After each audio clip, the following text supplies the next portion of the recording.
Dr. Phil has announced he's shutting down his show. Hanging up the cleats is Dr. Phil, but he's really not. He is stepping down from his daytime slot, but this is why, and this is what we're going to focus on this whole retirement idea. He goes, there's so much more I wish to do. So Dr. Phil is not going to be cruising every day, feet in the air, drinking the sun tea. He's got some more ideas. You got to believe that Dr. Phil likes him some sweet tea. I said sun tea, but with that accent he's got, I'll bet you he loves him some Chick-fil-A sweet tea. That's what I think. I think Dr. Phil drinks a lot of Chick-fil-A sweet tea, but nonetheless, he's decided he's going to retire, but not retire. He's shutting one operation down. He did not give concrete details, but he's 72. And this is what I love. Now, you can hate Dr. Phil. You can love Dr. Phil. I don't care what your opinion is of Dr. Phil. I'm not even sure I've got a fully formulated opinion, and nobody cares what my opinion is on that anyway. But what I will say is I admire this. He's 72. He's made millions and millions and millions and millions of dollars. And he doesn't want to shut it down. This is what he said. He will focus on primetime programming and plans to announce a strategic primetime partnership scheduled for early 2024. He then said, I am compelled to engage with a broader audience because I have grave concerns for the American family, and I am determined to help restore a clarity of purpose as well as our core values. Feels like I need to reach out to Dr. Phil. Now, this is admirable. Guy's got it made. He's made it. He's helping people, has for years, in a daytime slot. Now he says, you know what? I'm ready for a new challenge. 72, crazy rich, still wants to make a difference. That's what it's about. Because, and by the way, do you really get what's going on here? This is a guy who wants for nothing other than to make a difference. He's got a new vision. He's been crushing it for a long time. He's been king of the mountain over there. Now he's got a new mountain he wants to climb. He's going to take on prime time. Is that risky? You better believe it. It's not guaranteed he's going to be a success in prime time. Looks like he's taking on some really, maybe not so popular topics. Maybe he's got something to say. Why is he doing it? Because he's just like you and me. He wants to make his mark. Well, he's already made his mark. I know. He wants to make a new one.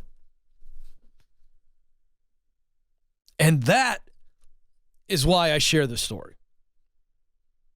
Now, if you take Dr. Phil's story right here, a guy who's got it all, doesn't need any more, done a lot.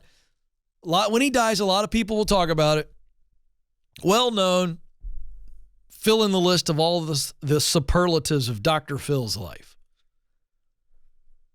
And yet, he's still dreaming, scheming, going after new territory. Now, you just take that story,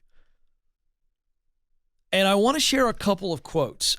Alex, I got interested because I was reading the story, and I know my own personal mantra is I'm not ever going to stop working. I'm just not. Because I want to continue to make a difference. Till I draw my last breath, I want to be encouraging people to be their best. Well, so I thought, well, what do retirement experts or people who write books on this issue, like how do they address retirement? And oh, am I glad that I searched this, Alex? Because I've got an issue and we got a problem. So I don't know who these people are, but these are their quotes. Bruce Linton wrote a book called Fatherhood, The Journey from Man to Dad. Now, clearly, Bruce is writing a book about fatherhood. He's not in any way platforming himself as a retirement expert, but this is what he said. And this is a great example of how most of the world gets our view of retirement totally whacked out. You ready? This is a quote. We work all our lives so we can retire. so we can do what we want with our time. And the way we define or spend our time defines who we are and what we value. He's right about that. He's dead wrong that we work all of our lives so we can retire. Now, that's what you may think. It's clearly what Bruce thinks. But this is a recipe for regret. That's what this is. You work for 60 years, 50 years, 40 years, and the whole reason you're working is so that you can stop working? What a depressing life that is.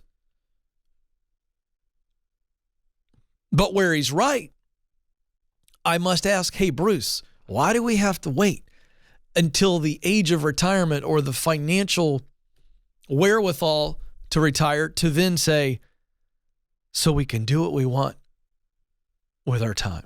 Can I just tell you something right now? I had a great year last year. I did a lot of things that I wanted to do while working and because I work.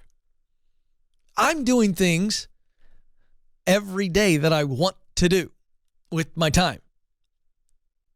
And I figured out a way to get paid for it. But I can tell you this. If you get to the end of your working life and you've not done much of what you wanted to do, and then you think, well, it's a bunch of recreation stuff, you will recreate yourself into regret, because only so much recreation, or recreation as we like to call it, only so much of that can fill up the heart. At some point you go, well, we've done this and we've traveled there and I've done this and I've already done the model train and I've built 7 model trains and now it's 1:00 in the afternoon and I don't want to watch any more TV because I long to make a contribution. Hobbies are wonderful. Hobbies are great. Hobbies are healthy. Hobbies aren't enough. 2 more actually. Sid Miramontes, who wrote a book, Retirement, Your New Beginning. This is what he says. Listen to this. As your life changes, it takes time to recalibrate, to find your values again. You might also find that retirement is the time when you stretch out and find your potential. Okay. Why don't you stretch out and find your potential when you're in your 20s? Why don't you find it when you're in your 30s, 40s, or 50s? Why do you got to wait till retirement to stretch out and find your potential? It's wacky, folks. It's the wrong view. To me, it's never too late to make a difference, but my goodness, this kind of philosophy will have a bunch of people missing out on all of the differences that they could have made. My favorite quote on this is Mr. Rogers. Often when you think you're at the end of something, you're at the beginning of something else. Gotta love me some Mr. Rogers, and that is my review of this retirement age. Well, I'm at the end of some things, but I'm just getting started on others.